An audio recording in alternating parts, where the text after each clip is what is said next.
একটা ছেলে একটা মেয়ে, কিন্তু পোলায় তো হালাই দিয়েছে, পোলায় তো আজকে গিয়ে না। তো পোলায় চলে গেছে মা, তাহলে পোলার কথা বলবেন না? আপনার সন্তান না?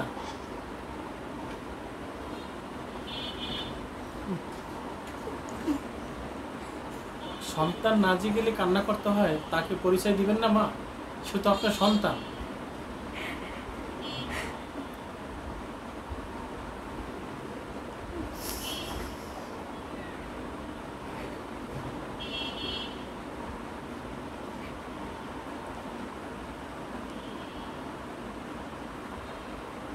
কেন কান্না করছেন বলেন? টাকা বাবা হাঁটতে ইচ্ছে করতে পারি না, পোলা পানির দেয় না কিছু না, কি করবো, চলতে উঠতে পারি না। আপনার সন্তানের যে বাবা, তার কি বাড়ি ভিটা আছে? না, কিছুই নেই।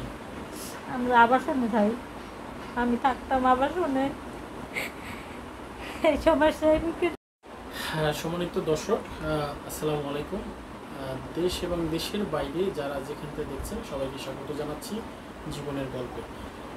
আমাদের সামনে দেখতে পাচ্ছেন মা এবং মেয়ে। আসলে তারা আসতে চায়নি, অনেক কষ্টের বিনিময়ে, অনেক ত্যাগের বিনিময়ে আপনাদের সামনে এসেছেন। আমরা আসলে তার কাছ থেকে শুনবো আজকে আপনাদের সামনে কেন। চলুন আমরা কথা বলি সেই পরিবারের সাথে। আসসালামু আলাইকুম। কেমন আছেন মা? ভালো আছেন। কি নাম আপনার? নাম কি? আচ্ছা মা, দেশের বাড়ি কোথায় আপনার? বরগুনা। আচ্ছা, এই যে পাশে বসা আছে, ইনি কি হয় আপনার? আপনার মেয়ে। আচ্ছা, মেয়ের কাছেই জানবো আসলে আপনার কি হয়েছে, এবং আপনার কাছ থেকে একটু জানতে চাচ্ছি যে আপনার ছেলে সন্তান কয়জন? দুইটা। কয় ছেলে কয় মেয়ে? একটা ছেলে একটা মেয়ে। আমার আব্বা মারা গেছে। আমরা কথা বলছিলাম এক জননীর সাথে, আসলে তিনি কান্নায় ভেঙে পড়ছে। তিনি সন্তানের পরিচয় দিতে চাচ্ছেন না, মানে তার এক সন্তান আছে, ছেলে সন্তান, তাকে মানে খোঁজ খবর নেয় না। এই কারণে জিজ্ঞেস করলাম, তিনি বলছেন যে আমার সন্তান নেই, ছেলে সন্তান নেই। কিছুক্ষণ পর তার বোন বললো যে হ্যাঁ আছে। মানে আপনারা তিন ছেলে না এক ছেলে? এক ছেলে। মেয়ে কয়জন? একটা। এক মেয়ে। আচ্ছা, এক সন্তান, এক ছেলে সন্তান, এক মেয়ে। আচ্ছা, বড় কে? ছেলে না, ছোট। এই মেয়ে বড়। আচ্ছা, এই মেয়ে বড়। মেয়ের কাছে শুনবো। আসলে অনেক এই জননী কথা বলতে পারছেন না দর্শক, আমরা শুনছিলাম তাদের কিছু কথা, মানে এতটা আবেগভাবে তিনি কান্না ভেঙে পড়ছে, কথাই বলতে পারছে না। মা, এই সন্তান কেন চলে গেছে আপনার কাছ থেকে একটু বলবেন? অল্প করে আপনার কাছ থেকে শুনতে চাচ্ছি, একটু জোরে বলুন। এর জন্য গেছে আমি জানি, আমার তো ইচ্ছে করতে পারবে না, টাকা পয়সা নাই, কিনতে করবে, এত তালাবি করা লাগে, হ্যাঁ বউ করতে পারবে না, বউ করলে আমি নামিয়ে যাবো, যদি আনে আমার বাসায় আনে।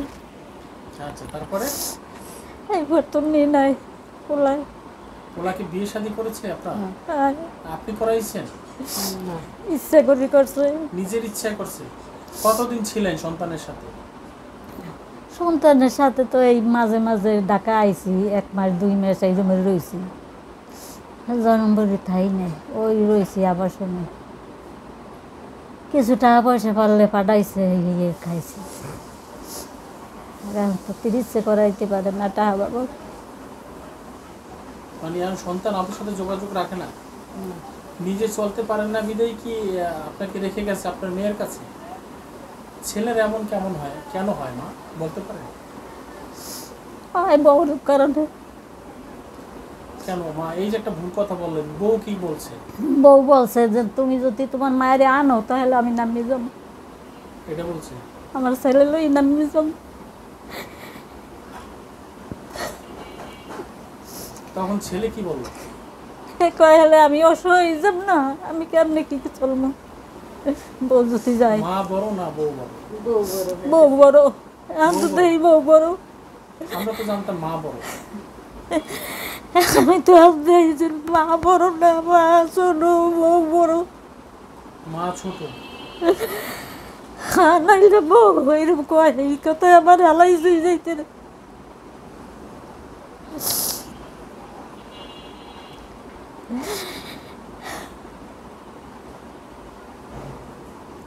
এই যে মেয়ের কাছে আসেন, মেয়ে কি চালাতে পারে আপনাকে?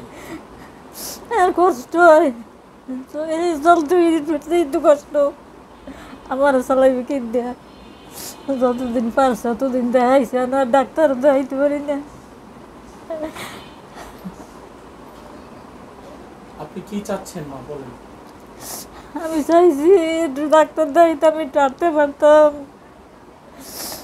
আমি 10 দূরে আমি খাইতে পারতাম না, ইয়ে গো আমি জ্বালা দিতাম না।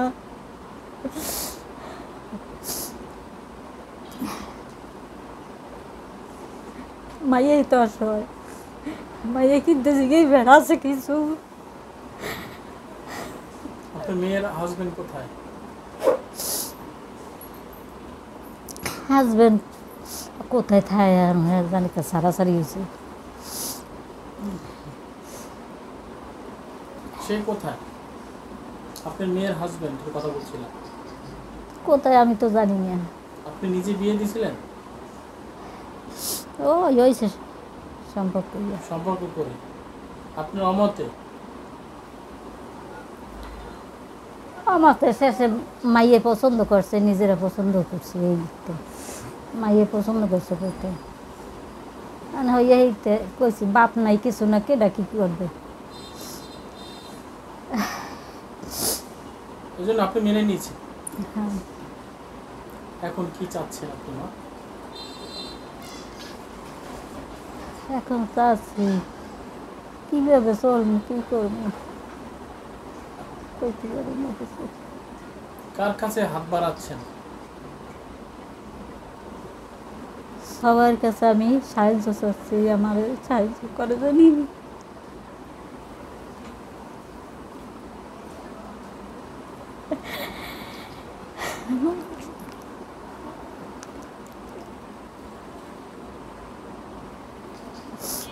এই মুহূর্তে তো আপনার সন্তান দেখতে পারে এই প্রোগ্রামটা, আপনার সন্তানের উদ্দেশ্যে কি বলার আছে? আপনি মা হিসাবে, আপনার সন্তান হিসাবে কি বলার আছে? মা হিসেবে মান্য যদি না না কি করতে পারি, পোলারে যদি ক্ষমা চাপ দিতে বউ সরিয়ে যাইবে এটাতে পোলার অসুবিধা দেবে না।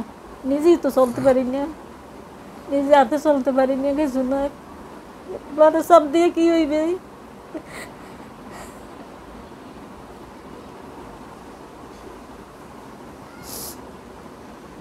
দর্শক, আমরা শুনছিলাম এক জননীর কিছু জীবনের কথা। আমরা আরও কিছু কথা শুনবো।